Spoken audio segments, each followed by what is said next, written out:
முதல்ல வந்துட்டு ஒரு செய்கையை செய்து ஆரம்பித்தது மாண்புமிகு முதலமைச்சர் ஐயா விஜய் அவர்கள்.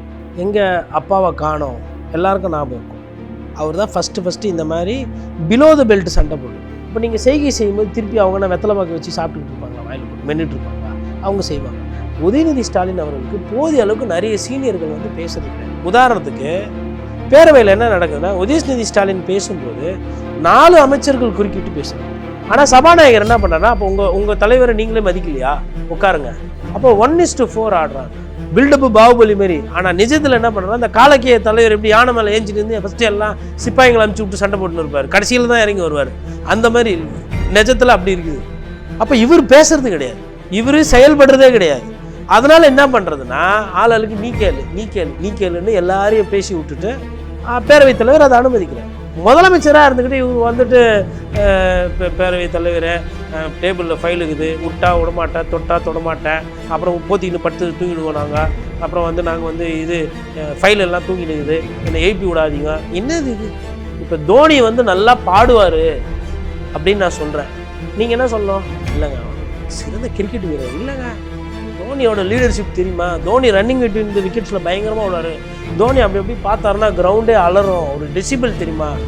ஆமாங்க, அவர் நல்ல கிரிக்கெட் வீரருங்க, ஆனால் பாட வராது அப்படின்னா, நீங்கள் பாடுறதுக்கு அவர் நாங்கள் ஏற்பாடு பண்ணிட்டோம், அவர் பாடுவார்ன்ற மாதிரி. அந்த மாதிரி இவங்க என்ன நினச்சிட்டாங்கன்னா, படத்தில் காட்டின மாதிரியே இவர் வந்து நடிப்பில் பண்ண மாதிரியே வந்து இவர் வந்து சட்டமன்றத்தில் இவர் பர்ஃபார்ம் பண்ணுவாருன்னு சொல்லிட்டு ஒரு டீம் வந்து வேலை செய்யுது. மேனிப்புலேட்டரும் தேர்தலில் ஜெயிப்பாங்க, சர்வீஸ் பண்ணுறவங்களும் ஜெயிப்பாங்க தேர்தலில். There is a difference. Obama ஜெயிச்சதுக்கும் ட்ரம்ப் ஜெயிச்சதுக்கும் வித்தியாசம் இருக்குது தேர்தலில். அமெரிக்கா தேர்தலில் எல்லாம் ஒன்றாயிடாது. லிபர்டி தமிழ் நேயர்களுக்கு வணக்கம். இன்றைய நேர்காணலில் நாம் சந்திக்க இருப்பவர் பத்திரிகையாளர் கோட்டீஸ்வரன் அவர்கள். வணக்கம் சார். வணக்கம் நேயர்களுக்கு அன்பு வணக்கம். சட்டமன்றத்தில் இந்த திமுக உறுப்பினர்கள் தான், குறிப்பாக எதிர்க்கட்சி தலைவர் வந்து சண்டை போடுறதுக்குன்னே அவைக்கு வராரு, திமுக உறுப்பினர்கள் வந்து ஒருமையில் பேசுகிறாங்க, அடிக்க வராங்கன்னு சொல்லி தாவேக்கா சார்பாக குற்றச்சாட்டு முன் வைக்கிறாங்க. குறிப்பாக உதயநிதி பேசும்பொழுது இந்த ஜோசியக்காரன் சொன்னால் தான் ஃபைல் எடுப்பீங்களா அப்படின்னு சொல்லும்பொழுது, அப்போது கலைஞர் என்ன மஞ்சள் துண்டை ஜோசியரை கேட்டால் போட்டிங்க அப்படின்னு சொல்லிலாம் கேள்வி வருது. நீங்கள் எப்படி பார்க்குறீங்க? சட்டசபையில் அத்துமீறுவது யார், உதயநிதியா தாவேக்காவை எப்படி பார்க்குறீங்க? அதாவதுங்க, முதல்ல வந்துட்டு ஒரு செய்கையை செய்து ஆரம்பித்தது மாண்புமிகு முதலமைச்சர் ஐயா விஜய் அவர்கள். எங்கள் அப்பாவை காணோம் எல்லாருக்கும் ஞாபகம் இருக்கும். அவர் தான் ஃபஸ்ட்டு இந்த மாதிரி பிலோ த பெல்ட் சண்டை போட்டது. அதாவது மேடையில் பேசலாம், சட்டமன்றத்தில் ஒருத்தர் இல்லாத பொழுது அவர் யாரை சொல்கிறாரு? ஸ்டாலின் அவர்கள் தான் சொல்கிறார், குளத்தூரில் தோத்துட்டாரு அப்படின்றத நேரடியாக சொல்லாமல் கிண்டல் பண்ணி நையாண்டி பண்ணி கதையாக சொல்கிறார். அப்போ கதையாக சொன்னார். அப்போ அதை கதையாக சொல்லும்போது அப்புறம் ஒரு பேரவைத் தலைவர் ஒரு செய்கை செஞ்சுக்கிட்டான் போது, இப்போ நீங்கள் செய்கை செய்யும்போது திருப்பி அவங்க வெத்தலை பாக்கு வச்சு சாப்பிட்டுக்கிட்டு இருப்பாங்களா, வாயில் போட்டு மென்னுட்டு இருப்பாங்களா? அவங்க செய்வாங்க. ரெண்டாவது, இப்போது ஒரு சில அமைச்சர்கள், அதுவும் குறிப்பாக ஐயா ஆதவ் பேசும்போது, உங்கள் அப்பா கிட்ட போய் கேளுங்க, உங்கள் மாமனாரை பாருங்கள், அத்தை பாருங்கள், இத்தை பாருங்கள், இதெல்லாம் வந்து ஏற்றி விட்டது. இவ்வளோத்தையும் பண்ணி விட்டுட்டு இப்போ அமைதியாக போனோன்னா அது எப்படி அமைதியாக போகும்? அப்போ யார் ஆரம்பிக்கிறதுன்னு இருக்குல்ல ஒன்று. ரெண்டாவது, சரி உங்களுக்கு அனுபவம் இல்லை, யாருன்னா ஒருத்தர்னா புதுசாக தானே வந்திருக்கீங்க அவைக்கு, ஒருத்தர்னா கொஞ்சம் நாவடக்கத்தோடு பேசுகிறீங்களா? புதுசாக வந்தவங்க எல்லாம் தெரிஞ்ச மாதிரி. அதாவது என்னென்னா, வார்த்தைக்கு வார்த்தை கிடையாது, மடைமாற்றம். ஓஎஸ் மணியன் வந்து விவசாயி பிரச்சனைகள் பேசும்போது இந்த சைட்லேருந்து அவை முன்னவர் செங்கோட்டையன் எழுதி இல்லை விவசாயிகள்னா, இப்போ ஓஎஸ் மணியன் சொல்கிறாரு, இப்போ நீங்கள் இருக்கிற இடத்துல தேங்காயாக காய்க்கும், தண்ணி இருக்குது, மண் வளம் ஜாஸ்தி, ஆறு ஓடுது, வேதாரண்யத்தில் வந்து பாருங்கள் உப்பு காற்று, அங்கே உட்காந்துக்கிட்டு பேசாதீங்க, உங்களுக்கு தெரியாதுன்னோம்னா கப்சுப். அப்போ தெரியுது. ஆனால் நிறைய பேருக்கு இந்த மாதிரி புரிதல் இருக்கா? கிடையாது.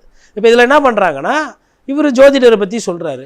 இப்போது நான் என்ன சொல்கிறேன்னா, மேபி உதயநிதி ஸ்டாலின் அவர்களும் அதெல்லாம் தடுக்கலாம், தப்பு கிடையாது. ஆனால் இங்கே என்ன நடக்குதுன்னா, உதயநிதி ஸ்டாலின் அவர்களுக்கு போதிய அளவுக்கு நிறைய சீனியர்கள் வந்து பேசுறது கிடையாது. உதாரணத்துக்கு பேரவையில் என்ன நடக்குதுன்னா, உதயநிதி ஸ்டாலின் பேசும்போது 4 அமைச்சர்கள் குறுக்கிட்டு பேசுகிறாங்க.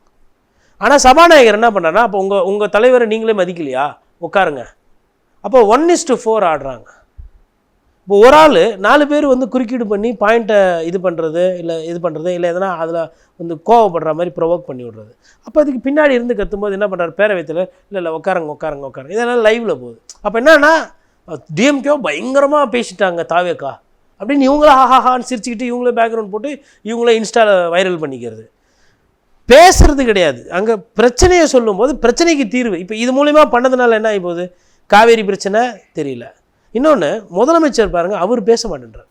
இப்போ முன்னாடி பார்த்தீங்கன்னா முன்னாள் முதலமைச்சர்கள்லாம் பார்த்தீங்கன்னா இல்லை எதிர்க்கட்சி தலைவர் அவங்களே எழுந்து பேசுவாங்க. எடப்பாடி பழனிசாமி அந்தளவுக்கு பேச மாட்டாருன்னு சொன்னப்போ டங்ஸ்டன் சுரங்க பிரச்சனையில் வந்துட்டு துரைமுருகன் ஸ்டாலின் ஒரு சைடு நிற்பாங்க, இந்த சைடில் எடப்பாடி பழனிசாமி 2 பேரையும் மாறி மாறி கேள்வி கேட்டிருப்பார். நீங்கள் துரைமுருகன் அவர்களுக்கு கவுண்டர் கொடுக்குறதுன்றது விளையாட்டு கிடையாது. அவர் சொல்லுவார், என்ன காப்பி கொடுக்கணுமா லெட்ரு கொடுக்கணுமான்னு கேட்டிருப்பார். இவர் இல்லைங்க, உங்கள் லெட்டரை நான் கேட்கல, முதலமைச்சருக்கு அவங்களது பதில் லெட்ரு வந்ததில்ல, அது தெரியணுங்க, நாட்டு மக்கள் பிரச்சனைங்க. அவர் இப்படி கை இது பண்ணார், மக்கள் பிரச்சனைங்க சொல்லணுங்க, நீங்கள் எனக்கு தெரியணும், அப்போ எங்களுக்கெல்லாம் தெரிய வேணாமா, பேரவைத் தலைவரை சொல்லுங்கன்னு சொல்லிட்டு காரசாரமாக போகும். எங்கன்னா ஒரு இடத்துல உடனே திருப்பி ஸ்டாலின் அவர்கள் எழுந்திப்பார், யாரெல்லாம் நாங்களும் எதிர்த்து தான் இருக்கிறோம், லெட்டர்லாம் எழுதியிருக்கு, டிஓ லெட்டர் போட்டிருக்கு, இந்த தேதின்னு சொல்லிட்டு அவரு ஒரு சில தரவுகள் சொல்லுவார். எங்கன்னா ஒரு இடத்துல முதலமைச்சர் ஏஞ்சி இந்த கடிதம், இது பிரச்சனை, இந்த சரத்து, இதில் ப்ராப்ளம், இந்த திட்டத்துக்கு இவ்வளோ பயனாளிகள், இந்த திட்டத்தில் வந்து இதை நாங்கள் நடவடிக்கை எடுத்துக்கோம், இதில் நாங்கள் உச்சநீதிமன்றம் போயிருக்கோம், இதில் நாங்கள் அப்பீல் போயிருக்கோம், நாங்கள் வந்து மேல்முறையீடு பண்ணுவோம், இந்த வருஷத்துக்குள்ளே நாங்கள் இதை முடிப்போம், இந்த பிரச்சனை இவ்வளோ நாள் இருக்குது, எங்கன்னா புள்ளி விவரத்தோட தரவாட பேசி பார்த்தீங்களா? அதை மறைக்கிறதுக்கு அவரோட இயலாமை இருக்குல்ல, அவருக்கு அது வரல, அதை மறைக்கிறதுக்கு என்ன பண்ணுறாங்கன்னா 4 பேரை கோத்து விட்டுறது. இல்லை இன்னும் புரிகிற மாதிரி சொன்னோன்னா, பில்டப் வந்து பாகுபலி மாதிரி, பாகுபலி வந்து குதிரையிலேயே போய் பெரிய சமஸ்தானத்துக்கு எடுத்து சண்டை போடுவார், யோசிப்பார், பில்டப்பு பாகுபலி மாரி. ஆனால் நிஜத்தில் என்ன பண்ணுறாங்க, அந்த காலக்கேய தலைவர் எப்படி யானை மேலே ஏஞ்சிட்டு இருந்து ஃபஸ்ட்டு எல்லாம் சிப்பாய்களை அனுப்பிச்சி விட்டு சண்டை போட்டுன்னு இருப்பார், கடைசியில் தான் இறங்கி வருவார், அந்த மாதிரி நிஜத்தில் அப்படி இருக்குது. அப்போ இவர் பேசுறது கிடையாது, இவர் செயல்படுறதே கிடையாது. அதனால் என்ன பண்ணுறதுன்னா, ஆளுக்கு நீ கேளுன்னு எல்லாரையும் பேசி விட்டுட்டு பேரவைத் தலைவர் அதை அனுமதிக்கிறார். 1:1 இருக்கணும்ல, எல்லாரும் எல்லா துறையிலையும் பேசுகிறீங்கன்னா என்ன அர்த்தம்னா, உங்களுக்கு உங்கள் வேலை தெரில. இப்போ பெயிண்டரு, ப்ளம்பரு, கொத்தனார், அப்புறம் கட்டட மேஸ்திரி, சித்தாள், பெரியாள், எதுக்கு இதெல்லாம் வச்சாங்க? ஏன் கொத்தனாரே எல்லாம் பண்ணு போகலாமே, இல்லை சித்தாலே எல்லாம் பூசு வேலை பண்ணலாமே, இல்லை அவங்களே கார்பெண்டர் வேலை, ப்ளம்பர் வேலை, பெயிண்டர் வேலை பண்ணலாமே? ஏன்? ஒரு கட்டடம் கட்டுறதுக்கே அந்தந்த வேலை அவங்கவுங்க அழகாக செய்வாங்க. அதில் அதுக்கு தானே துறை ரீதியாக பிரிச்சிருக்கீங்க. ஒத்த முதலமைச்சரை காப்பாற்றுறதுக்கு மொத்த அமைச்சரவையே வருது. இதில் வந்து நீங்கள் வந்து நாங்கள் வந்து அவரை விட பயங்கரமாக பேசிட்டோம், இவரை விட பயங்கரமாக செயல்பட்டோம். ஓபிஎஸ்ஸு, இபிஎஸ்ஸு, ஸ்டாலின், அம்மையார் ஜெயலலிதா, கலைஞர் கருணாநிதி, இவங்களை விட as a chief minister is performance in the assembly is very bad. நீங்கள் வேணால் நான் வந்து இல்லாததை சொல்லலை, எல்லாமே வந்து யூடியூப்லேயோ பழைய வீடியோஸ்லாம் இருக்கும். பழைய முதலமைச்சர்கள் தமிழ்நாடு பிரச்சனையில் பேசும்போது அவங்க எடுத்த தோரணை, இதில் விஜயகாந்த் அவர்களே சேர்த்துக்கங்க. விஜயகாந்த்லாம் எதிர்கட்சி தலைவராக பட்டாசு மாதிரி இருக்குங்க. முதலமைச்சராக இருந்துக்கிட்டு இவர் வந்துட்டு பேரவைத் தலைவர் டேபிளில் ஃபைல் இருக்குது, விட்டா விடமாட்டேன், தொட்டா தொடமாட்டேன், அப்புறம் போத்திக்கின்னு படுத்து தூங்கிடுவோம் நாங்கள், அப்புறம் வந்து நாங்கள் வந்து இது ஃபைல் எல்லாம் தூங்கினுக்குது, என்னை எழுப்பி விடாதீங்க. என்னது இது? எந்த ஃபைலு, எந்த அமைச்சர்? கே நேருவா, ஈவா வேலுவா? கொஞ்சம் சாஃப்டாக பேசுகிறாங்க இந்த 2 பேர். ஓகே, இல்லை வேறு யாருனாவா? இல்லை முன்னாடி பெரிய கருப்பன் ஒத்த ஓட்டில் தோற்று போனார் அவரா? இல்லை மரியாதைக்குரிய ஐயா சேகர் பாபு அவர் 8 நிமிஷம் பேசுகிறதுல 3 நிமிஷம் 50 செகண்ட் பாராட்டுறார். சூரியனு, திராவிட மாடலு, அப்புறம் ஐயா உதயநிதியை, கலைஞர்லேருந்து ஆரம்பித்து அண்ணாலேருந்து பெரியார்லேருந்து அங்கே என்ன நடந்துனுக்குது, சாங்கு போட்டு டான்ஸ் ஆடினுக்கிறாங்க. இன்னமும் அதே பழைய ஸ்டைலில் பேசிகிட்டு இருக்கீங்க. ஏன் உதயநிதி ஸ்டாலின் அவர்களை பற்றி பேசும்போது நீங்களாம் ஏன் முன்னாடி வரமாட்டேன்றீங்க? இப்போ இந்த இடத்துல தான் வந்து எனக்கு என்னமோ ஒரு சந்தேகம். உதயநிதி ஸ்டாலின் அவர்களுக்கு வேணுன்ற அந்த பக்கபலத்தை இன்றைக்கி இருக்கிற சட்டமன்ற உறுப்பினர்கள் நிறைய பேர் தரலையோன்ற சந்தேகம் எனக்கு வருது. 4 பேர் பேசும்போது கேட்கணும்ல பேரவையில், நான் பேரவைத் தலைவரை ஒருத்தாள் எங்காலும் பேசும்போது எதுக்கு 4 பேர் அனுமதிக்கணும்னு கேட்கணும்ல. இதுவரையிலும் கேட்கலையே. 100 நாளில் சட்டமன்றம் நடந்துக்கிட்டு தானே இருக்குது. அவங்க லீவ் போட்டு யோசிச்சுட்டு வந்து பேசுவாங்க. தங்கம் தென்னரசு பேசுகிறாரு. எத்தனை பேர் அந்த மாதிரி பேசுகிறீங்க? நேரு அந்த மாதிரி ஆள்லாம் பேசுகிறாரு. இல்லை, நேரு அவர்கள் கூட இப்போ ஒரு 2-3 நாளாக ஹீட் ஏறுது, பேசுகிறாரு. போன வாரம்லாம் பர்ஃபார்மன்ஸே கிடையாது. கட்சி தலைவருங்க உதயநிதி ஸ்டாலின். ஒரு எதிர்கட்சி தலைவரை வந்து இந்த அளவுக்கு கைது பண்ணிவிட்டு மறுநாள் வந்தப்போ நீங்கள்லாம் கம்முன்னு தானே இருந்தீங்க. என்ன பண்ணியிருக்கணும்? எங்கால் வந்து பேசிட்டாரு, ரைட்டு. இவங்கெல்லாம் வந்து தாவேக்கார் நிர்வாகி, இவங்கெல்லாம் வந்து பெண்கள் பாலியல் சீண்டலில் இருக்கிறாங்க, இவங்களெல்லாம் கைது பண்ணி இவங்க மீது வந்து இவங்கெல்லாம் குண்டாஸில் போடணும். பெண்களை தொட்டா குண்டாஸ் போடும், பேசினா குண்டாசு, பெண்களை தொட்டா பெயில். என்ன இது சட்டம்? ஏன் குண்டாஸில் போடுங்க. இவங்களெல்லாம் குண்டாஸில் போட்டால் தான் பேரவை நடக்கும், எல்லாம் நடக்காது. ஒரு ஸ்டாண்ட் எடுக்கலாம்ல, என்ன ஆகிட போகுது? சொல்ல சபாநாயகர் எல்லோரும் நீக்க போகிறாரு, நீக்கிட்டு போங்க. இங்கே உட்காந்துங்கன்னா அவங்க பாட்டு மன்றம் பட்டிமன்றம் அந்தாக்சரி நடத்துறதுக்கு நீக்கிட்டு போட்டோம், வெளியில் போய் பேசிக்கோங்க. நேற்று இது பேசும்போது மக்கள் பிரச்சனையை பேசிக்கிட்டு இருக்கும்போது ஐயா மாரிமுத்துன்னு நினைக்கிறேன் துணை சபாநாயகர் பேரவைத் தலைவர் வந்து இல்லை நீங்கள் வெளியில் பேசுகிற மாதிரி வெளில தான் பேசுகிறேன்னா போய் பேசிக்கிறேன் நான்ன்றார். மக்கள் பிரச்சனையை பேசிகிட்டு இருக்கிறேன்றாரு. அவ்வளோ விலாவரியாக விவசாயிகள் எப்படி பாதிக்கப்படுறாங்கன்னு அந்த மனுஷன் தலைவர் யாரையும் பாராட்டல, கம்யூனிஸ்ட் கட்சியில் யாருக்கும் முட்டு கொடுக்கல. முழுக்க ஐயா மாரிமுத்து பேசுனது பூரா மக்கள் பிரச்சனை. 95% மக்களுக்காக பேசுகிறாரு. நேரம் இல்லை, டைம் ஆகுதுன்றாரு. உங்களுக்கெல்லாம் மனசாட்சியே இல்லையா? அவருக்கு எதனா கார் கேட்டாரா, பங்களா கேட்டாரா? அப்புறம் பங்களா நீங்கள் கூட தான் 3 பங்களா வச்சுக்கிறீங்க. இவங்களை யார் கொடுக்க சொன்னது? இல்லை ஏதோ நீங்கள் தான் பங்களா குத்தா மாதிரி பேசுகிறீங்க.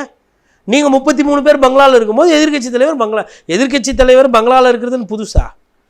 என்னோட தனிப்பட்ட கருத்து என்னென்னா, அந்த குறிஞ்சி சாவியை பூட்டி நேராக அதுமாதிரி பேரவைத் தலைவர் டேபிளில் வச்சிடணும்.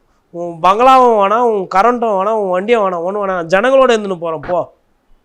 நேராக அழகாக கோபாலபுரம் விடுங்கப்பா வண்டியை. அங்கே என்னென்ன இருக்குதோ அதெல்லாம் சாமான் அந்த கலைஞரோட வீட்டில் இருந்து ஆப்ரேட் பண்ணுங்க. ஆசீர்வாதமும் இருக்கும். 3 வீடு வச்சுட்டு பங்களா கேட்கும் பொழுது 2 கார் இருக்கும்போது அரசாங்க காரை பயன்படுத்தலாம். நீங்கள் அரசாங்க இப்போ பஞ்சாயத்தே வந்து 3 பங்களா 4 பங்களா 7 காரு 9 காரு கூட ஒரு கார் இதுதான் இல்லையா? விவசாயிக்கு வந்து காசு வரல, நெசவாளர்களுக்கு வந்து மானியம் பத்தலை, மின்சார கட்டணம் வந்து கூடுது, மின்சார பற்றாக்குறை இருக்குது, மும்முனை கரண்ட் வந்து விவசாயிகளுக்கு கொடுக்கல, பால் விலை வந்து அவங்க கொள்முதல் பரிசு கேட்குறாங்க கூட அதை கொடுக்கல. அதுக்கப்புறமா வந்து மீனவர்கள் வந்து வாழ்வாதாரம் பாதிக்கப்பட்டிருக்கு. கொசத்தலையார் 6 செத்து போச்சு, மீன் வளம் பாதிக்கப்பட்டு வாழ்வாதாரம் இல்லை. ராமேஸ்வரத்தில் போய் மீன் பிடிச்சா இருக்காங்க. மாணவர்கள் அமுதன்னு தனுஷ் அதுக்கப்புறம் அந்த வகையறால ஆகாஷ் இவங்களுக்கெல்லாம் சட்டம் ஒழுங்கு பிரச்சனை, லாக் அவுட் இதெல்லாம் பிரச்சனை இல்லை. எத்தனை பங்களா எத்தனை கார் தான் பிரச்சனை. ரைட்டா? ரொம்ப சிறப்பான சட்டமன்றம். அதாவதுங்க உண்மையிலே வந்து ஓட்டு போட்ட மக்கள் வந்து ஒன்றும் சொல்கிறதுக்கு இல்லை. நான் அதாவது நம்பிக்கை வைக்கலாம். இப்போ தோனி வந்து நல்லா பாடுவார் அப்படின்னு நான் சொல்கிறேன். நீங்கள் என்ன சொல்லணும்? இல்லைங்க அவர் சிறந்த கிரிக்கெட் வீரர். இல்லைங்க, தோனியோட லீடர்ஷிப் தெரியுமா? தோனி ரன்னிங் விட்டு விக்கெட்ஸில் பயங்கரமாக விடாரு. தோனி அப்படி எப்படி பார்த்தாருன்னா கிரவுண்டே அலறும். ஒரு டெசிபிள் தெரியுமா? ஆமாங்க, அவர் நல்ல கிரிக்கெட் வீரருங்க, ஆனால் பாட வராது அப்படின்னா நீங்கள் பாடுறதுக்கு அவர் நாங்கள் ஏற்பாடு பண்ணிட்டோம், அவர் பாடுவார்ன்ற மாதிரி. அந்த மாதிரி இவங்க என்ன நினச்சிட்டாங்கன்னா, படத்தில் காட்டின மாதிரியே இவர் வந்து நடிப்பில் பண்ண மாதிரியே வந்து இவர் வந்து சட்டமன்றத்தில் இவர் பர்ஃபார்ம் பண்ணுவாருன்னு சொல்லிட்டு ஒரு டீம் வந்து வேலை செய்யுது. இன்னொன்று அடிக்கடி சொல்கிறாங்க, அம்மையார் ஜெயலலிதா மாதிரி இவர், எம்ஜிஆர் மாதிரி இவர். ஒரு சில வீடியோஸ்லாம் இருக்கும், போய் பாருங்கள். அம்மையார் ஜெயலலிதா கச்சத்தீவு பிரச்சனை ஏஞ்சி பேசும்போது திமுகவை எதிர்த்து பேசுவாங்க. கையில் ஒரு பேப்பர் இருக்காது, ஒரு துண்டு சீட்டு ஒன்றும் இருக்காது. வருஷத்தை சொல்லி இந்த வருஷத்தில் அஃபிடாவிட், இந்த வருஷத்தில் கவுண்டர் அஃபிடாவிட், இந்த வருஷத்தில் இதை பண்ணோம், இந்த வருஷத்தில் நீங்கள் இதை சொன்னீங்க, நான் இதை செஞ்சேன், உங்களுக்குலாம் இதை பற்றி பேசுகிறதுக்கு தகுதியே இல்லைன்ற மாதிரி திமுகவை சாடி இருப்பாங்க. அதேமாதிரி கலைஞர் அவர்கள் அதிமுகவுக்கு வகுப்பு எடுத்திருப்பார். ஒரு கருத்தை எப்படி சொல்லணும், இது கண்டிப்பாக தாவேக்காக்கு பொருந்தும். இப்போ நம்ம சொல்கிற சப்ஜெக்ட், ஒரு கருத்தை சொல்லும் போது அது என்ன எதிர்வினை வரும், எதிரிலேருந்து என்ன வார்த்தை வரும்னு கணிக்கிற ஒரு கெப்பாசிட்டி இருக்கணும். சும்மா வார்த்தையை விட்டுட்டா அப்புறம் திருப்பி வந்து அவங்க இது பண்ணால் நம்மளால் தாங்கிக்க முடியாதுன்ற மாதிரி சொல்லிவிட்டு எம்ஜிஆர் அவர்களை பற்றி இங்கே பெருமையாக பேசினாங்க. எம்ஜிஆர் வந்து ஒரு தலைவன் இருக்கிறேன் மழங்காதே அப்படின்ற மாதிரி ஒரு பாடல் பாடியிருப்பார். அது என் நண்பர், நான் இந்த பதவிக்கு வரணும்னு ஆசைப்பட்டவர், அந்த நன்றிகளை என் வாழ்நாள் பூரா இருக்கும். அதாவது நட்பையும் பாராட்டியிருப்பார். அவருக்கு அந்த கிராட்டிடியூட் ஜாஸ்தி கலைஞருக்கு. யாருன்னா அவருக்கு உதவி செஞ்சுருந்தாங்கன்னா அதை சாகுற மட்டும் அதை வந்து சொல்லி காட்டுவார். அவர் எனக்கு இவர் இந்த உதவி பண்ணார், இந்த தொண்டை இந்த ஊரில் இந்த கொடியை நட்டான், ஐயோ தஞ்சாவூரில் தஞ்சையில் நீ இருந்தியே, நீ இல்லாத என் தம்பி இல்லாத யாருன்னா ஒருத்தர் தவறி இருந்தாங்கன்னா அவங்கள வந்து பாராட்டி பேசுவார். அந்த அந்த அந்த விசுவாசம். இப்போ விஜய் சார் என்றைக்குன்னா அவர் டைரக்டரை பற்றியோ இல்லை அவரோட ப்ரொடியூசருங்களை பற்றியோ இல்லை அவருக்கு சொல்லி கொடுத்தவங்களை பற்றி என்றைக்குன்னா பாராட்டி பேசிட்டீங்களா? தான் உண்டு, தன்னோட அந்த இயலாமை, தன்னோட அந்த வீக்னஸ் வெளியில் தெரியாமல் அதை ப்ரொடெக்ட் பண்ணுற இருக்கிறார். சூப்பரான ஒரு ஸ்ட்ராட்டஜி. இடைத்தேர்தல் உங்களுக்கு நல்லது நடக்கட்டுமே பேசாமல் அமைதியாக இருக்கிறேன்னு சொல்கிறார். என்ன பண்ண போகிறாரு இடைத்தேர்தல்? உங்களுக்கு ஏதாவது நல்லது இடைத்தேர்தல் அதிகமாக வர்றதுக்கு காரணம் யார்? இந்த பஞ்சு டயலாக் தானே வேணான்றாங்க சட்டமன்றத்தில். இடைத்தேர்தலில் நல்லது நடக்குது, நல்லது நடக்காமல் போகுது, தேர்தலில் நிற்க போகிறீங்க, மக்கள் யாருக்கு ஓட்டு போகிறாங்களோ வெற்றி பெற போகிறீங்க. குதிரை பேர அரசியல் பண்ணிட்டு இதெல்லாம் பேசலாமா? நான் பேசுனதுக்கு தான் நீங்கள் தோத்துருக்கீங்க, இனிமேலும் நான் பேசினா உங்களுக்கு இடைத்தேர்தல் நல்லது நடக்காது. நான் என்ன கேட்குறேன், அரசியல்ன்றதுனா ஜெயிச்சுனே இருக்கிறது அரசியலா? ஐயா நல்லகண்ணு செத்து போனார், இறந்தார். ஐயா இன்னும் வாழ்ந்துக்கிட்டு தானே இருக்கிறார் ஒரு சில மனசில். அண்ணா வந்து இன்னமும் மூச்சு விட்டுட்டு தானே இருக்கிறார். தமிழ்நாடுன்ற பேர் இருக்கிறவரெலாம் அண்ணா உயிரோடு தானே இருப்பார். இந்த சாதாரண அரசியல்வாதிக்கு தான் இந்த டயலாக், இந்த டெலிவரிலாம். ஒரு அரசியலில் ஒரு படிக்கு மேலே போகிறவங்க இருக்கிறாங்க. மேனிப்புலேட்டரும் தேர்தலில் ஜெயிப்பாங்க, சர்வீஸ் பண்ணுறவங்களும் ஜெயிப்பாங்க தேர்தலில். There is a difference. Obama ஜெயித்ததுக்கும் ட்ரம்ப்பு ஜெயித்ததுக்கும் வித்தியாசம் இருக்குது தேர்தலில். அமெரிக்கா தேர்தலில் எல்லாம் ஒன்றாயிடாது. அந்த மாதிரி ஒவ்வொரு தேர்தலில் ஒவ்வொன்று. இப்போ நீங்கள் என்ன பண்ணிகிட்ருக்கிறீங்க, நீங்கள் பண்ண மேனிப்புலேஷனில் அந்த இன்ஸ்டாவில் பாம்பேயில் இருக்கிற ஒரு அம்மையார் 12 லட்ச ரூபா ஏமாந்துக்கிறாங்க. விஜய் அண்ணா வந்து எல்லாருக்கும் ஏழை பாடிகளுக்கெல்லாம் பண உதவி பண்ணுறாரு. யாரெல்லாம் கடனில் இருந்தாலும் இந்த திட்டத்தில் இது பண்ணி யாரெல்லாம் ஹிந்தியில் டப்பிங் பண்ணி விட்டு இவர் ஃபோட்டோ வச்சு விட்டான். இவங்க தானே பணம் கொடுத்து பண்ணிகிட்டு இருக்கிறாங்க. ஃபுல்லாக ஓடிக்கிட்டு இருக்குது. வட இந்தியாவிலலாம் இப்போ போட ஆரம்பிச்சிட்டாங்க. எவ்வளோ 1.5 கோடி பேர், 2 கோடி பேர், 5 கோடி பேர்லாம் பார்க்குறாங்க இந்த இதை. அவங்க என்ன நினைக்கிறாங்கன்னா இது உண்மை. அதாவது என்கவுண்டர் போட சொல்லிட்டாரு. பெண்களை யாருன்னா வந்து தொட்டாங்க, அது 8 வயசோ 18 வயசோ பெண்களை யாருன்னா தொட்டால் வந்து தூக்கு, என்கவுண்டரு அப்படின்னு ஒரு அம்மா மாடல் மாதிரி இருக்குது. அந்த அம்மா நல்லா கை காலெலாம் அசிச்சு இந்தியாவில் பேசி அதெல்லாம் கோடிக்கணக்கில் பார்த்துட்டாங்க. அது உண்மையா அப்படின்னா இங்கே கேட்டால் இல்லை, ஆனால் அங்கே தெரியாது. அது மாதிரி அடிச்சு விட்டு ஒருத்தர் என்ன பண்ணிட்டாரு, செய்தியை பரப்பி விட்டுக்கிறாரு. அதை பார்த்தோன்னே விஜய் சாரோட திட்டம் அப்படின்னு ஒரு விஜய் சார் பேசுகிற மாதிரி ஏதோ வந்து போட்டு விட்டாங்க. அவங்க என்ன பண்ணுறாங்க, பார்த்துட்டு ஃபஸ்ட்டு ஒரு 5000 ரூபா பணம் கட்டுறாங்க. கட்டி ஏன்னா ஒரு 77 லட்ச ரூபா கடன் தரேன்னு இருக்காரு, அது ஒரு சிறப்பு திட்டம்னா வயசான அம்மா பொழுது பாவம் ஏமாற்றி 12 லட்ச ரூபா பேசு. அந்த இடத்துக்கு உதவுனது யார்? இப்போ ஒரு ரியல் எஸ்டேட்னு ஒன்று வருதுன்னு வச்சுக்கோங்களேன். இங்கே நீங்கள் வாங்குங்க, இது நல்லா வரும், இங்கே நீங்கள் இது பண்ணுங்க. இதுங்க ஒரு சிலது உண்மையிலே நல்ல இடமா இருக்கும், பணம் போட்டால் மல்டிப்ளை ஆகும், இல்லை அந்த இடத்துல வீடு கடை. ஒரு சிலது பார்த்தா தப்பான இடமா இருக்கும், அது வேறு யார்தோ கூட இருக்கும், அதை மடக்கி கிடக்கி பண்ணியிருப்பாங்க. அப்போ எதுன்னு தெரியாமல் ஏமாற்றிட்டு விற்றுட்டு போயிடுறது. அந்த மாதிரி கதையாக இருக்குது இவங்களோட அந்த பிரச்சாரம் என்பது. ஒரு லெவலை தாண்டி மக்களை திசை திருப்புற மாதிரி போய்ட்டுருது. கம்யூனிஸ்ட்டுகளை குறிவைத்து ஒரு மிகப்பெரிய இது நடக்குதுன்னு சொல்கிறாங்க.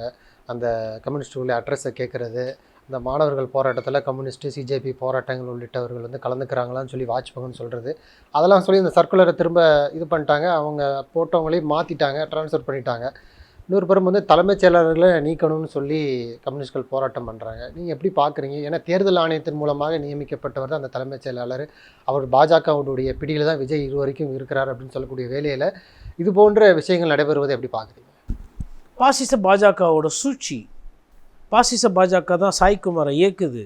தலைமைச் செயலாளர் நீக்கும் வரை எங்கள் போராட்டம் தொடரும், ஓங்குக தொழிலாளி ஒற்றுமை, அப்படி இப்படின்னு எல்லாத்தையும் பேசிட்டு முதலமைச்சரை எதிர்க்கிறதுக்கு முடியாது. தலைமைச் செயலாளர் முக்கியமாக, முதலமைச்சர் முக்கியமாக? அதாவது விஜய் சாரை எதிர்த்து பேச முடியாது, விஜய் சாரை கேள்வி கேட்க முடியாது. அதனால் என்ன பண்ணுறதுனா கையில் கச்ச பீஸை வச்சு செய்கிறது. அது சீஃப் செக்ரட்டரி பிடிச்சி வச்சுக்கினாங்க. சீஃப் செக்ரட்டரிக்கு இன்னும் 3 மாதமாக நம்ம தான் பதவி காலம் இருக்குது. இப்போ இவர் இல்லைன்னா அடுத்த ஒரு சர்க்குலர் போட போகிறாரு. நோக்கம் என்ன? சிந்தனை தான் இங்கே பிரச்சனை. சாய்குமார்ன்றவர் மேபி கருவி, அம்பை பிடிச்சி வச்சுக்கிறீங்க. வேடனா அம்பை விட்டவனா முதல்வர் அனுமதி இல்லாமலே சர்க்குலர் போகும். இப்படியெல்லாம் ஒரு சர்க்குலர்லாம் முதலமைச்சர் அனுமதி இல்லாமல் வருதா, அது முதலமைச்சருக்கு தான் அசிங்கம், முதலமைச்சர் அலுவலகத்துக்கு தான் அசிங்கம். என்னங்க கூட்டணியில் இருக்கிறாங்க, அவங்க கூட்டணிக்கு வெளியிலேருந்து சப்போர்ட் பண்ணுறாங்க. உங்களுக்கு மெஜாரிட்டி இல்லை, மெஜாரிட்டி இல்லாதப்பவே நீங்கள் இப்படியெல்லாம் பண்ணுறீங்கன்னா உங்களுக்கு மெஜாரிட்டி இருந்தால் நீங்கள் என்னென்ன பண்ணுவீங்க? மெஜாரிட்டி இருந்தால் கம்யூனிஸ்ட் தோழர்கள் சர்க்குலர் இல்லை, அவங்களெல்லாம் போய் தூக்கின்னு வாங்கன்னு இருப்பாங்க. வீடு வீடாக போயிட்டு நைட்டில் தூங்கின்னு இருக்கும்போது தோழரா அப்படின்னு கதவு தட்டியிருப்பாங்க. வாங்க தோழர், நீங்களும் கதவு திறப்பாங்க. அப்படியே அழகாக தூக்கின்னு போயிட வேண்டியதான் வண்டியில். அதுவும் தோழர்னா வசதியெல்லாம் கேட்க மாட்டாங்க. எங்கள் இட்டு போய் நீங்கள் படுக்க வச்சிங்கனாலும் படுத்துக்குவாங்க ஜெயிலில். எனக்கு வந்து கொசு கடிக்குது, ஃபேன் இல்லை அப்படிலாம் கூட பஞ்சாயத்து பண்ண மாட்டாங்க. பெயில் எடுக்கிறதுக்கே ஒரு வாரம் ஆகும். இதே ஒரு நடிகைனா பயங்கரமாக செய்தியெல்லாம் போடுவாங்க. கம்யூனிஸ்ட்காரங்களுக்கு செய்தி கூட போட மாட்டாங்க. அதனால் ஏதாவது சிந்திக்க வேண்டிய தருணம் இது. இன்னமும் ஒரு சிலர்லாம் வந்து அவங்க வந்து இதெல்லாம் அவலங்க. இதெல்லாம் வந்து பாஜகவே பண்ணது கிடையாது. அமித்ஷா எவ்வளோ விஷயம் கைரேகை சட்டத்தில் கூட அப்போ கூட இப்போ இது பண்ணது கிடையாது. இப்போ பிஜேபி நினச்சா இதை எப்பயோ பண்ணியிருக்கலாம். பிஜேபி நினச்சா வந்து எங்கெங்கெல்லாம் கம்யூனிஸ்ட் தலைவர் இருக்கிறாங்க அவங்களும் இந்த மாதிரி ஒரு சர்க்குலர் பண்ணலாம். இன்னொன்று அவங்களுக்கு தமிழ்நாடு போலீஸு தமிழ்நாடு கட்டமைப்பை விட அவங்களுக்கு இந்தியா அளவில் கட்டமைப்பு இருக்கும். அவங்களும் இந்த மாதிரி ஒரு ஒடுக்குமுறை பண்ணது கிடையாது. நீங்கள் தான் சும்மா காட்டியும் இல்லாத பிஜேபி தமிழ்நாட்டில் வந்து பிஜேபி எதிர்க்கிறோம், பிஜேபி நாங்கள் செஞ்சிடும், ஒரே ஒத்த எம்எல்ஏ வச்சுக்கிட்டு என்ன பண்ணுறதுன்னு தெரியாமல் இருக்கிறாங்க. அவங்கள இன்னும் அடுத்த தேர்தல் அதுவும் போயிடும் பொழுது இருக்காது. பிஜேபி எதிர்க்கிறோம், அதாவது தாவேக்கா மீது பேசுவதற்கு தெம்பு திராணி சற்று குறைவாக இருக்கிற காரணத்தினால் எதேடு பிஜேபி இதில் வந்து முன்னாடி வச்சுக்கிட்டு பிஜேபி பின்னாடி அப்படியே ஒளிஞ்சிருந்து அரசியல் பண்ணுறது. சாய்குமார் சரி சாய்குமார் இப்போ நீங்கள் போராட்டம் பண்ணி சாய்குமார் நீக்கிடுவாரா முதலமைச்சர்? இப்போ எதுக்கு டிராஃபிக் ஜாம்லாம் பண்ணுங்கிறீங்க? நீங்கள் இதை கேட்க வேணான்னு சொல்லலை, இதுக்கு போராட்டம். இப்போ விவசாயி போராட்டம் பண்ணுறீங்களா நியாயம், சொத்து வரி தண்ணி வரி ஏற்றுனதுக்கு போராட்டம் பண்ணிங்களா நியாயம், போதிய அளவுக்கு வந்து ஓய்வூதியம் கொடுக்கல, விவசாயிகளுக்கு வந்து நிவாரணம் கொடுக்கல, அரசு பணியிடங்கள் வந்து உடனே நிரப்பணும், வேலையில்லா பட்டதாரிகள் அதிகமாக இருக்கும், வேலை வாய்ப்பு, இதெல்லாம் மக்கள் சார்ந்த பிரச்சனை. கம்யூனிஸ்ட் கட்சிகளை விட்டால் வேறு நாதி கிடையாது இந்த விஷயத்தை கேட்பதற்கோ போராடுவதற்கோ. அதுக்கெல்லாம் போராடுங்க. சும்மா அவரு சொல்லிட்டாராமா இவர், இதெல்லாம் வந்து செட்டிங் ட்ராமா. இன்னும் இப்போ ஆகிட போகுது, நீங்கள் போராட்டம் பண்ணுவீங்க, அங்கே வந்து கொஞ்சம் நேரம் போலீஸ் போனோம் டென்ஷனாக 4 பேர் பயங்கரமாக மைக்கில் பேசிங்க, அதை பத்திரிக்கையில் நாங்கள் ஊடகத்தில் செய்தி வெளியிடுவோம், அதோடு முடிஞ்சு போச்சு. சாயந்தரமாக மேரி பிஸ்கெட்டில் டீ எல்லாம் தொட்டு சாப்பிட்டுட்டு பாப்பன் தோழர் அப்படின்னு சொல்லிட்டு கலைஞ்சி போயிடும், அவ்வளோதானே. ஒரு சில விஷயங்கள்லாம் வந்துட்டு கம்யூனிஸ்ட் தோழர்களுக்கே இது நடக்குதுன்னும் போது நாளைக்கு யாருக்கு வேணால் நடக்கும், கூட்டணியில் இருக்கும்போது நடக்கும். இல்லை, ஒரு புறம் கம்யூனிஸ்ட்டுகளுக்கு இது போன்ற சிக்கல்கள், இன்னொரு புறம் வந்து டீலிமிட்டேஷனில் நோ டீலிமிட்டேஷன் அப்படின்னு தான் சட்டமன்றத்தை தீர்மானம் வச்சாங்க. காங்கிரஸோடு சேர்ந்து மொழியாக்கம் பண்ணும்போது தப்பாகி போச்சு.